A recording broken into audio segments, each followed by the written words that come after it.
Ooh, let me. Yeah, thank you, Trevor. Thank you for that. Sometimes I have some issue with the audio, and that's why I needed you. Yeah, sorry for that. Sometimes I have issues with the audio. Najua ni nini, shida ni mimi. It's my settings. So thank you for let's start this again. Wacha tuianze tena. So for anyone who didn't hear, this was Spice FM in the morning. The revenue raising measures. They were just explaining exactly what the finance bill entails. Na some of the things that wameongea hapa hazikusomwa by the minister, but basically they were just it's called the finance bill. Yes. Yeah. And it's right now before Parliament for public participation. This is why they're saying, Mr. Speaker, sir, we want to introduce something called a motor vehicle circulation tax. Yes. And it will by amending the income tax. And therefore, we are actually calling this motor vehicle circulation tax another income tax. We are also going to introduce the eco tax because we are a global leader and global champion on climate change. And we have to play the part of leading from the front. And that's why we're introducing the eco levy. So that the eco levy, we are taxing everything that is ecologically unhealthy. Everything that moves in plastic. We tax it. We will tax it. Yeah. Okay. Mr. Speaker, we are also introducing another levy called what? It's the imposition of VAT on forex transactions. Ah, yes. That means as anybody in this republic sends money, we will have a 10 to 20% increase on the cost of money transfer charges. So if it used to cost you 27 shillings, it will now cost you 29.5 shillings. If it used to cost you 100 shillings, it will now cost you 110 to 120 shillings to send. You're not sending money yet, so to send the money that you're sending. If you were sending above 20,000 when it costs you some 197 shillings, it will now cost you over 200 shillings to send that money. Are we together? Yes, please. Way. Now, the cost of a loaf of bread will increase by 9 shillings, depending on the kind of loaf of bread that you used to buy before. A liter of cooking oil. You can hear all these, hizi vitu zote ni zile you expect. By the way, when amesoma hiyo ni kitu una expect hizi vitu zote zita happen. And guys, you can imagine the situation. Oil will increase by 16.81 shillings, and the price of a kilogram of power detergent will go up by 30 shillings to 230. Where? Shall we continue? Continue, please. If you are going to buy the cooking oil, by virtue of the fact that these people who are packaging have to, so now this same oil, the oil itself has increased by 16 shillings according to the finance bill. Because we've increased excise from 25 to 30%. Yes, please. So we have also increased the VAT. Itself is going to increase by 16 shillings. Okay. Apart from that, so you cannot carry oil in your hand. You're also furious. Or you go to the shop and say, Niko na juala, I want to buy oil. No, please. It comes in a what? Container. It comes in a container. Plastic. Now, the eco tax is applied to that container. The plastic container. The plastic container. Very and good. That price will increase not by 1, not by 2, not even by 10 or 20, by 150 shillings. Thank you guys to everyone who is joining. The container itself. You have not bought the oil. You have not fried an onion. The container. So let's assume that you used to buy oil for 300 shillings. You will now buy for 316 shillings. And we will add on top of that 150 shillings. So you will now buy this oil for a grand total of 466 shillings. Thank you very much. Got it? Where? Just mambo ni mbaya, wacha nikakujua pombe. Pombe wameongeza? You wait before we get to pombe. Here you were thinking that if you get the tax here, you will dodge it somewhere else. It can never be you, my friend, because everywhere they'll find you. The oil, the container. As you're entering your car to drive to the supermarket to buy that oil and to even buy the container, they'll tax you on top. So you can't escape, my friend. You pay for it. Yes, now. They've introduced the tax also on rubber. Yeah. Tire ya gari ni rubber. Are we together? Yes. Okay? Yes. So you're paying for the motor vehicle circulation tax. You're going at and buying tires. Tax. There's a new tax. Yeah. Extra It's tax not just on the car, rubber. even for it to literally move, Yes. move like this, for the wheels to literally turn. Eco tax. Shokom sobas come packed in cartons. Carton. Hiyo carton iko na eco levy. So shokom soba inaongezeka sababu ya hiyo. You're taking your car for service. So you're buying synthetic oil. Synthetic oil is in plastic. Your plastic iko na eco levy imepanda. Are we together so far? Can I continue and add another one? Do you remember here the other day, not the other day, maybe a couple of months ago, we had the PS in the Ministry of Kiniko, where he talks about locally assembled phones, where it's now retailing for 6,000. Affordable phone, smartphone, ICT and the digital economy. Digital economy, the digital highway has opened. We're going to drive down the digital highway, seeing the world with our two eyes, embracing with our full chest. They said, ha, ha, we see you. Now, you know what we are going to do? We are going to add some small VAT on locally assembled mobile phones, which are currently zero rated. The point was that they were zero rated to encourage Kenyans to buy. But they said, this thing is not sweeting us. It's not sweeting our stomach. We want to charge you. So 16% on it. The damn things have not even hit the market properly. That phone that they said that you would buy for 8,000 or 7,000 is now 1,000 shillings more expensive. The one that you said you buy for 8,999 will now be 10,439 shillings. You know, take your pick. Where are you? Are you driving on the road? Are you walking, buying a loaf of bread with your milk as you're trying to now sort out yourself? My friend, you will pay for it, because even the milk, like I said, you cannot carry it in your hand. It is in a what? It is in a packet. You will pay for it. Basically, what they did was summarize it to the fact where, at least where you're being affected, and they summarized it in a very good way, in a better way than they could have done it. And I've seen today America, you know, these Twitter big wings wameamua. Leo nimeona America ameamua kwenda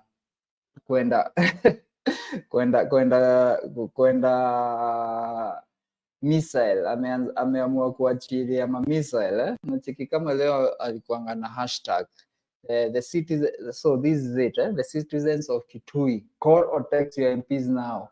And he has done this for almost every MP in Kenya today. Since yesterday amekuwa akifanya hivi. Like, guys, it's high time we do something, because by the way, oxygen is being taxed, like the it's been taxed as we speak. So you can imagine the power we have with social media. That's why even I decided to do this, is we can start changing, because speaking the truth, there is no way to expect akina Ruto ama all these guys to really do anything, because there is a way wamezoea. Basically, hawa ni watoto wa Moi na KANU, and there is nothing we expect. There is nothing you expect they do it for us. Basically, kuna venye wamezoea. And I saw a post today, guys. Wacha muone hii post, wacha niitafute. There is a post I saw today inasema, let me find that post. Kwa wapi? Hiyo post hata ndo imefanya hata nifunguke macho nione. Yeah, true. Nothing is going to change for us unless we change it ourselves. We have to take the mantle. Yani lazima tuchukue hii kitu, do your part. Whatever part you can, do it. And this is the post I saw. It's let me share the post. Look at this post. Acha ni minimize. This is what an MP. This is today. I can tell you, as a politician and as a parliamentarian, that whenever we have public participation, we collect the views of the public, but we do not consider them. That's a fact. So expecting that this my sister anauliza kwani walisoma budget. Walisoma budget sasa, imesomwa tu sahi. I did arrive, I think kulikuwa, my sister is a teacher, so I think kulikuwa shule.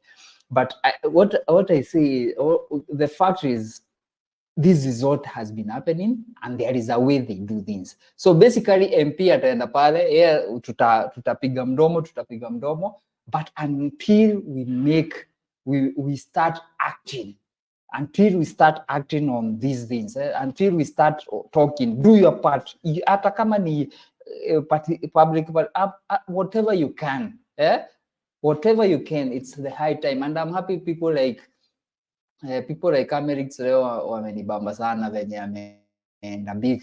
Leo ameamua ni kuharibu, and he has been, by the way, today, since yesterday, Amerix amefanya kitu ingine ya maana sana. You may not like what he stands for, but today nimesema he has used his platform for the best. So this is a post Amerix posted, guys.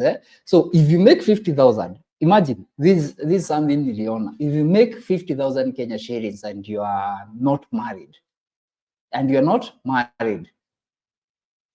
okay, you're not married, your monthly relief of tax ni 2,400. Taxable income ni 47,600. Pay your income tax, that is 14,280.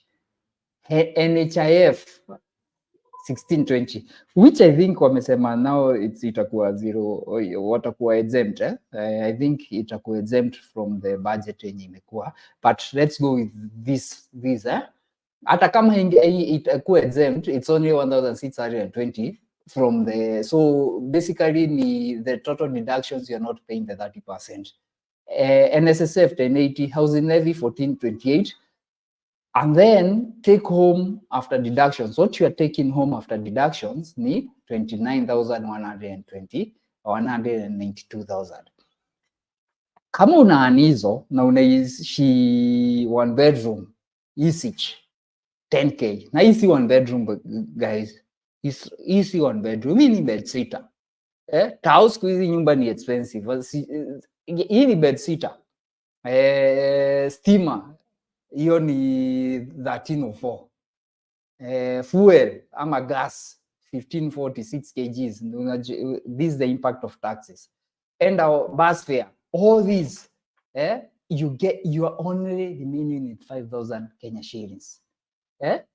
Hii ndo utatumia for your recreational, sacco contributions, amenities, mzazi, school fees kama uko na mtoi. Can you imagine the strain? Na hii ni 50K. And how many people are earning 50,000 in Kenya? How many people do you think are earning 50,000 in Kenya? Just ask yourself that. Very few people are earning that. Hata ukikuja mauta, kama una 150, rent bado ziko juu. Hata ukiwa, na huyu ni mtu single. What about people who are married, man? What about the people with families? So this is Eric. It makes no sense unless there is an angle we are not seeing. I think we are paying for other people's embezzlement. Yeah, because before the minister alisoma the what nini naitango aje, alisoma the tax bill ama the finance bill, alisoma where they are allocating this money. Akasema kuna TSC, all those, I mean, it was almost, that's the biggest chunk where hii pesa inaenda. One thing that raised my eyebrows ni Konza City. Konza City was there wakati wa Kibaki. Hii kitu imeishi kuwa ikiekewa pesa each and every time. Na sijaiona anything ikihappen huko. Anything that we can really say it's anything. Sahi nimesikia imepatiwa billions and billions of money allocation there. And then hii pesa ikienda kabla ifike, hata tuseme inaenda to do good in Konza. Kabla ifike hapo kuna watu kama 10 wamekula hiyo pesa only 10% is getting to the supposed kufanya ile kazi inafaa.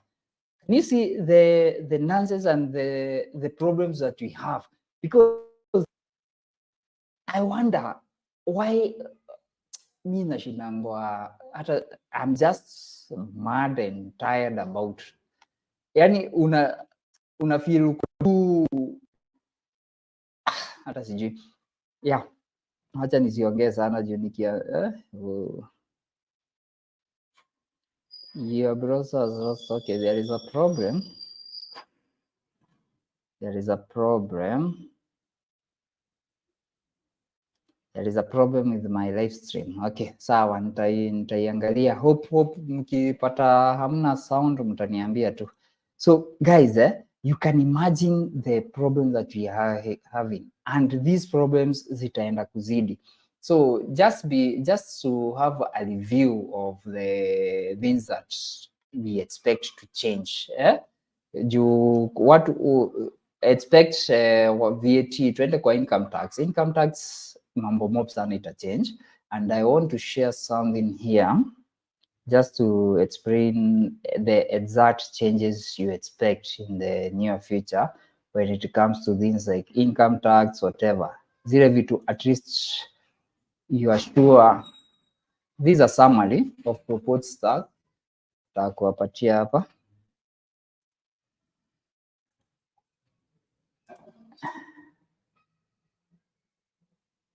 Just where's my, acha nisitete sana nisiambiwe niko na shida. So this is just a summary of the proposed tax measures, things that you expect. So nitajaribu ku break down into normal language,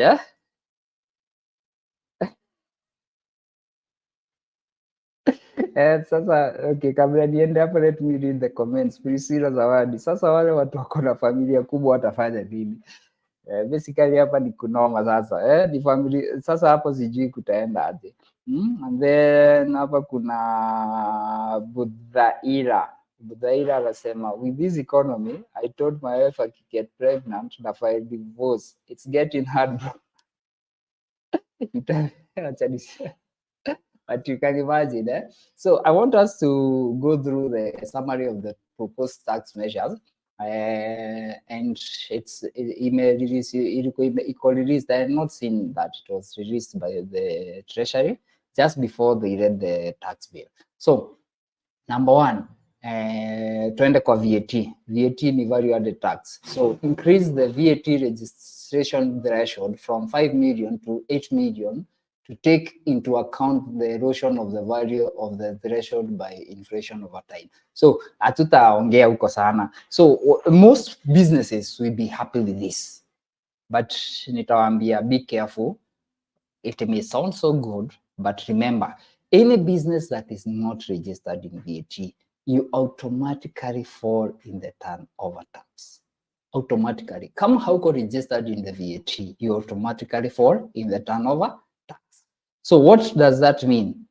Turnover tax inachukua total revenue, and you're supposed to pay the government 3%. Sijui kama imerudishwa 1% because wakati Uhuru ilikuwa 1%, last year wakaiweka 3%. So automatically you are supposed to pay 3%. That's why unaona utu askari toa KRA tunavamia watu, wanakuambia ni sawa, these are your bank statements, this is the income statement of your business. Hii ndio pesa imekuwa ikiingia.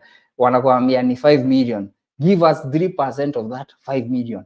Turnover tax. So any business that is not registered under VAT automatically falls under turnover tax. So hata kama uko haujafiki umepatiwa time ya 5 to 8 million, I would suggest I know registration of VAT is expensive because you need the machine.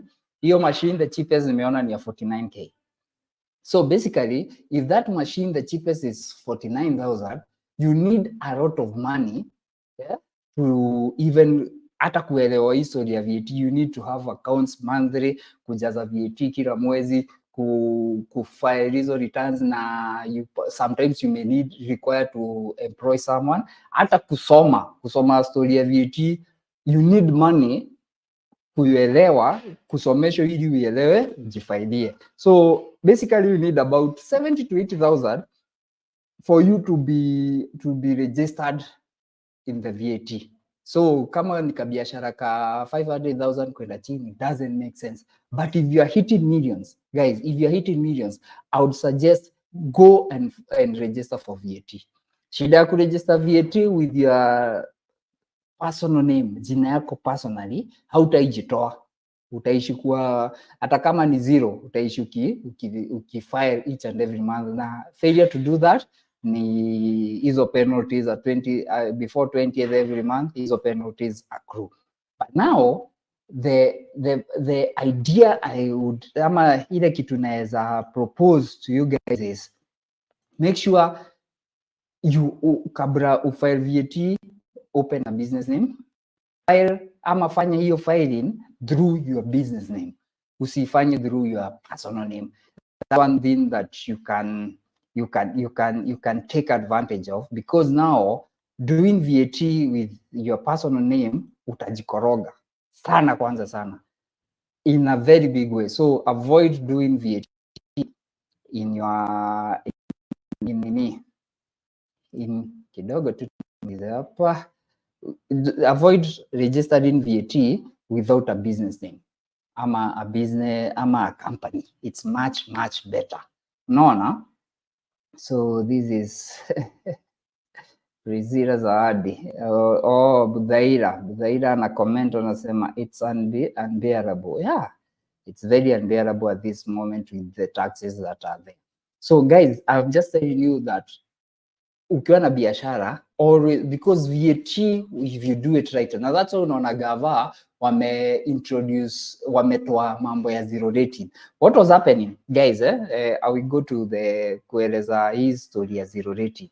Was companies kama you have a bread company, you produce bread, and then your bread iko zero rated, ama maziwa, let's go with milk, iko zero rated, but you have inputs zenye ziko na VAT, so you file, unaanza kupata, unadai government. So government ndo imeondoa hiyo story ya zero rated, imezieka instead ya zero rated,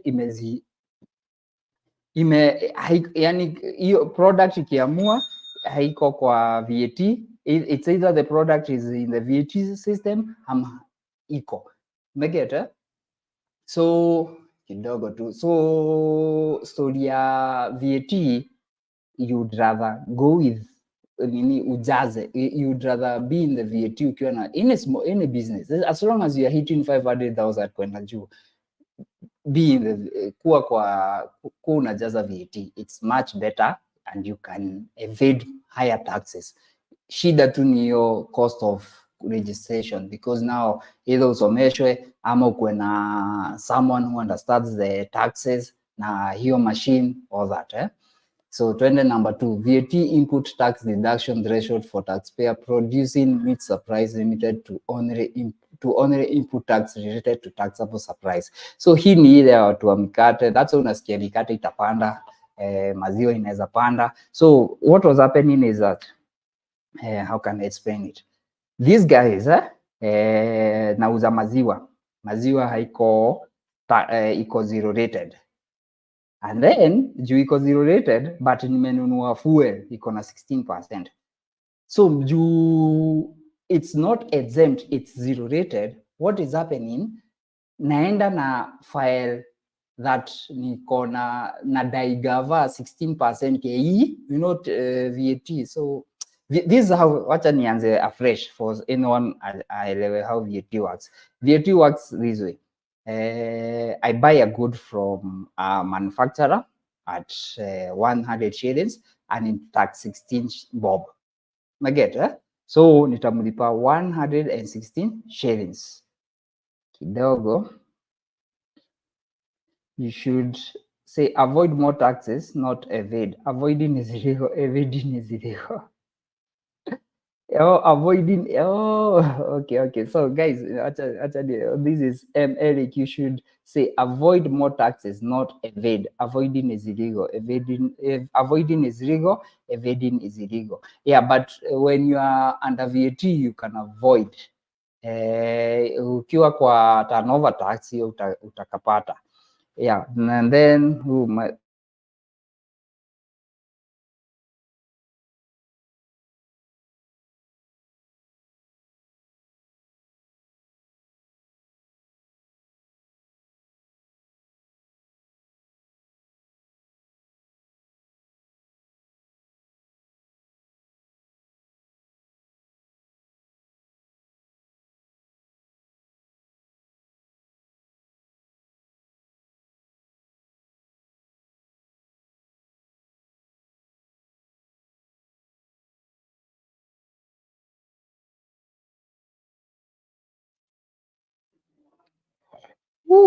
mimi naona sionekani vizuri. So guys, stima yangu imeenda, and with my electricity gone, sidhani nitaendelea na hii.